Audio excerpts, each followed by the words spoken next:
Hello students, I am Dr. Neelam Pandey from Indraprastha College. Today I will explain about the Khilafat movement for BA LLB 4th semester. खिलाफत movement students, खिलाफत movement सबसे पहले इसमें हम ये जानेंगे कि भारत में इसका प्रवेश कैसे होता है। खिलाफत खलीफा तुर्की साम्राज्य का एक धार्मिक गुरु था जिसे विश्व भर के मुसलमान अपना धार्मिक गुरु मानते थे। तुर्की का खलीफा विश्व भर के मुसलमानों का धार्मिक गुरु था।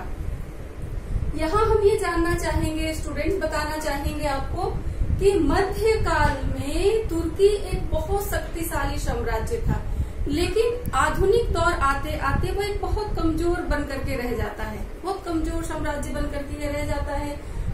1912-13 में बाल्कन युद्ध में से बहुत क्षति पहुंचती है और 1/6 पार्ट पर इसके यूरोपीय देशों का कब्जा हो जाता है।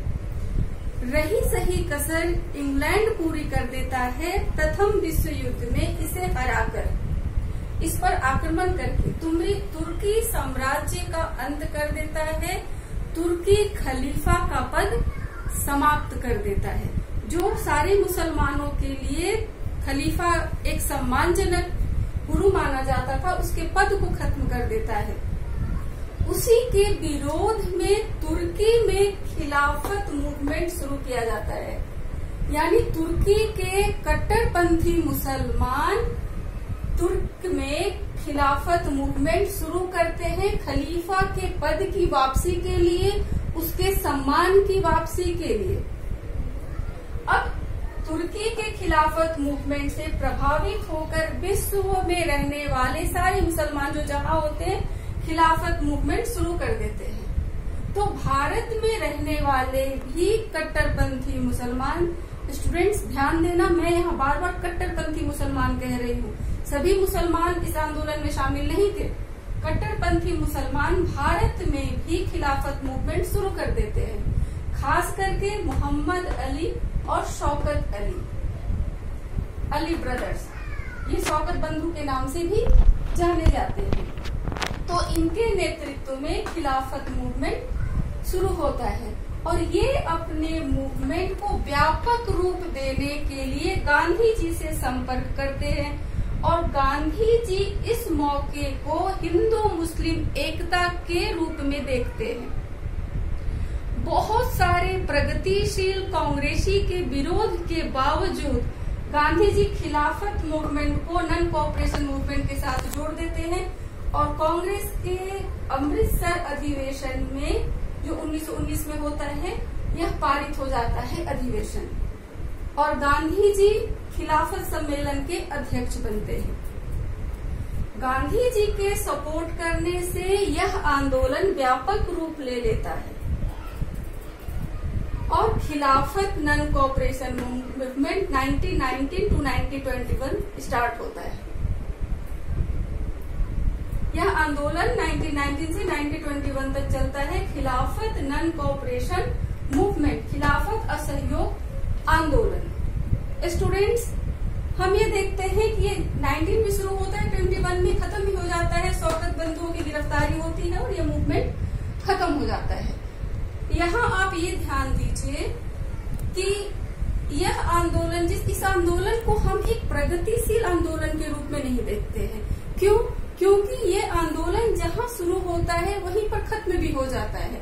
यह तुर्की में शुरू होता है और तुर्की में ही खत्म भी हो जाता है। जब मुस्तफा कमाल अतातुर्क, एक राष्ट्रवादी, 1924 में टर्की गणराज्य टर्की रिपब्लिक की स्थापना करता है, तो सबसे पहले यह खलीफा का ही पद समाप्त करता है। यानी तुर्की में ही 1924 में 1300 ईयर ओल्ड खलीफा का पद समाप्त कर दिया जाता है और इसके साथ ही पूरे विश्व से खिलाफत आंदोलन, खिलाफत मूवमेंट खत्म हो जाता है। स्टूडेंट्स, यहाँ पर हम, जैसे मैंने कहा कि एक प्रगतिशील आंदोलन के रूप में हम इसे नहीं देखते हैं। जिस उद्देश्य से गांधी जी ने इस आंदोलन को नॉन कोऑपरेशन मूवमेंट के साथ जोड़ा था कि इससे हमें एकता को बल मिलेगा, राष्ट्रीय आंदोलन को बल मिलेगा, वो इस चीज को प्रूफ नहीं करता है। जैसे ही आंदोलन खत्म होता है मुसलमान लौट जाते हैं और आगे किसी भी आंदोलन में हम उनका इस तरीके का सक्रिय सहयोग नहीं देखते हैं। तो यह एक सफल प्रयोग तो नहीं, लेकिन एक खतरनाक प्रयोग के रूप में जरूर साबित होता है। राजनीति में धर्म का पहला यह प्रयोग हम देखते हैं।